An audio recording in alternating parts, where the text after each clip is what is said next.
जानकारी न्यूज में आप सभी का स्वागत है। ईरान और इजराइल के बीच सीज फायर के बाद इजराइल को एक और बड़ा झटका लगा है। इजराइल अब पूरी दुनिया के अंदर धीरे धीरे बेनकाब होता जा रहा है।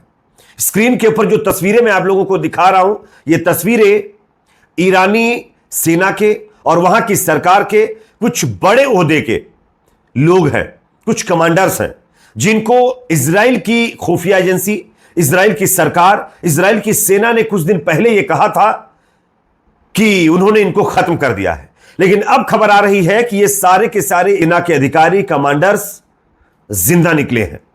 ये अपने आप में इजराइल के लिए बहुत बड़ा झटका है। आगे इस पर चर्चा थोड़ा डिटेल में करेंगे। साथ ही साथ दोस्तों दो और बड़ी खबरें आपके सामने रखेंगे।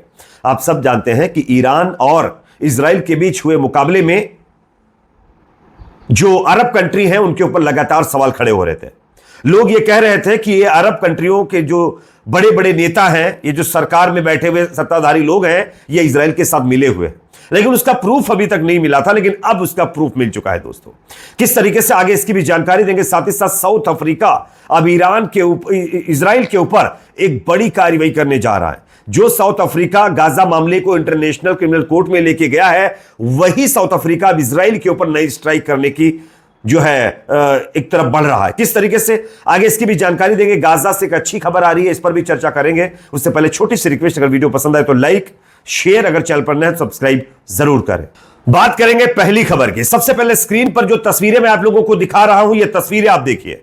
ये कोई आम तस्वीरें नहीं, ये तस्वीरें ईरानी सेना के कुछ कमांडरों की है और कुछ सरकार में शामिल बड़े ओहदे के मंत्रियों की है, जिसमें एक एक करके मैं आपको नाम बताता हूं। पहले देखिए, इसमें सबसे पहला जो नाम निकलकर सामने आया है, उसमें अली शमखानी, ये एक बड़े सेना के अधिकारी हैं, और जनरल इस्माइल कानी, इनका तो नाम आप जानते ही होंगे, काफी दिनों से चर्चा में है। ये भी जनरल है ईरानी सेना के। उसके बाद जनरल अब्दुल रहीम मौसवी, और उसके बाद रक्षा मंत्री जादेह।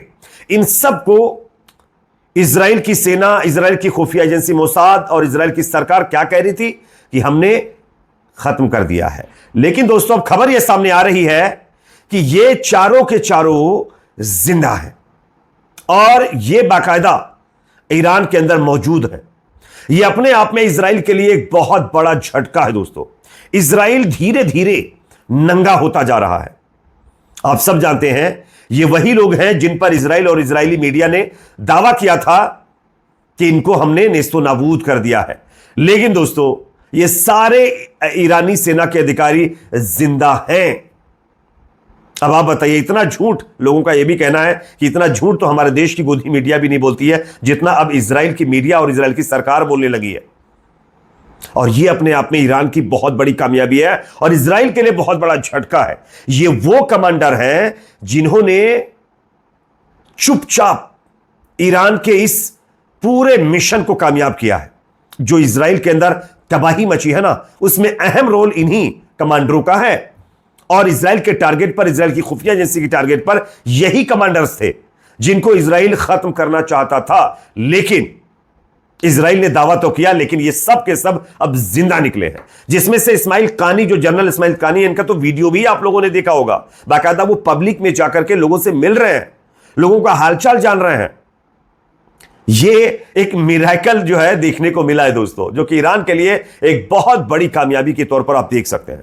अब बात करते हैं दूसरी खबर की, जो कि अपने आप में काफी अहम खबर है दोस्तों। तेल अवीव, एक ऐसा शहर जिसको ईरान की मिसाइलों ने खंडहर में तब्दील किया। लेकिन अब उसी तेल अवीव के अंदर कुछ तस्वीरें ऐसी लगाई गई हैं जो पूरी दुनिया के अंदर चर्चा का विषय बन गई है। ये तस्वीरें मैं आपको दिखा रहा हूं, आप देख सकते हैं। तेल अवीव में अब्राहम समझौते के बिल बोर्ड में लेबनान और सीरिया के राष्ट्रपतियों के साथ साथ MBS सऊदी अरेबिया के किंग को भी दिखाया गया है। लगातार लोग कह रहे थे कि ईरान के इस ऑपरेशन में सबसे ज्यादा इजराइल का अगर कोई सपोर्ट कर रहा तो यह अरब कंट्री के लोग हैं, और वही होता हुआ दिखाई दिया है। अब इजराइल के अंदर इस तरीके से इन लोगों के पोस्टर्स इजराइल अपने फेवर में लेकर के लगा रहा है, तो आप समझिए कि इजराइल को इन्होंने कितनी मदद की है।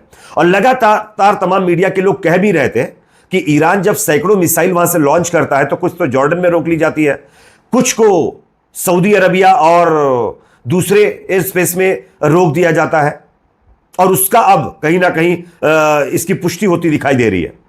जब इजराइल के अंदर इन नेताओं की तस्वीरें लगाई जा रही है तो आप समझ लीजिए कि कुछ ना कुछ तो इन्होंने इजराइल के लिए जरूर किया होगा। ये अपनी कौम के कहीं ना कहीं लोग तो अब गद्दार भी इनको कह रहे हैं। क्या कहेंगे इनके बारे में आप सोचिए। इन लोगों को जब अपनी कौम की मदद करनी थी तो मदद किसकी कर रहे थे। खैर, क्या की कहना इन लोगों के ऊपर। एक और बड़ी खबर, इजराइल के ऊपर एक और बड़ी कार्रवाई होने वाली है, और ये कार्रवाई ईरान नहीं बल्कि साउथ अफ्रीका करने जा रहा। मैं आपको स्क्रीन पर खबर दिखा रहा हूं, आप खबर देख सकते हैं। दक्षिण अफ्रीकी सरकार ने कहा है कि हम गाजा में अपने कार्यों पर जो है प्रिटोरियो में इजराइल दूतावास को बंद करने पर विचार कर रहे हैं। यानी साउथ अफ्रीका अपने यहां इजराइल के दूतावास को पूरी तरीके से बंद करने का प्लान कर रहा है। यानी इजरायलियों को अपने देश से गेट आउट करने का प्लान अफ्रीका बना रहा है। यह वही अफ्रीका है जिसने गाजा के मजलूमों की आवाज पूरी दुनिया तक पहुंचाई, इंटरनेशनल क्रिमिनल कोर्ट में नेतन्याहू को घसीटा है। और वही अफ्रीका अब इजराइल के ऊपर एक और स्ट्राइक करने जा रहा है। साथ ही साथ दोस्तों एक और बड़ी खबर आ रही है, न्यूयॉर्क के जो मेयर अभी बनने वाले हैं, एक प्रीमियर अभी जो चुनाव हुआ है वो जीत चुके हैं, और एक बड़े चुनाव में उनको जीत हासिल करनी है। आने वाले दिनों में बताया जा रहा है वो जीत जाएंगे। उनका नाम है ज़ोहरान ममदानी। मैं तस्वीर भी दिखा रहा हूं। ये मेयर चुने गए हैं न्यूयॉर्क के, और इनका कहना है कि अगर नेतन्याहू न्यूयॉर्क शहर आते हैं तो उनको हम गिरफ्तार करवाएंगे, उनकी गिरफ्तारी का आदेश देंगे, जो कि अपने आप में नेतन्याहू की मुश्किलें खड़ी कर देने वाला यह मामला सामने आया है। साथ ही साथ गाजा से एक अच्छी खबर है। गाजा के अंदर आप देख सकते हैं दोस्तों, काफी महीनों के बाद ह्यूमैनिटेरियन एड के जो ट्रक्स हैं वो इंटर हो रहे हैं। लोगों के अंदर खुशी है, लोग बड़े खुशी से झूम रहे हैं कि कम से कम उनको 2 वक्त का खाना तो सुकून से मिल जाएगा। सुकून तो छोड़ दीजिए, कम से कम मिल तो जाएगा।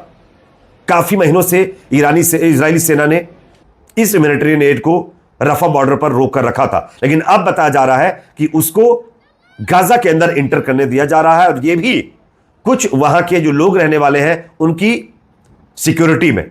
लेकिन ये चीजें इजराइल को बर्दाश्त नहीं हो रही। इजराइल के एक मंत्री हैं, सुरक्षा मंत्री इतामार बिन ग्वीर, इन्होंने कहा है कि वर्तमान में गाजा में प्रवेश करने वाली सीमित मानवीय सहायता एक पूर्ण अपमान है। या कहते हुए उन्होंने कहा कि गाजा में जो आवश्यक है वह मानवीय सहायता के लिए एक अस्थायी रोक नहीं है बल्कि एक पूर्ण रोक है।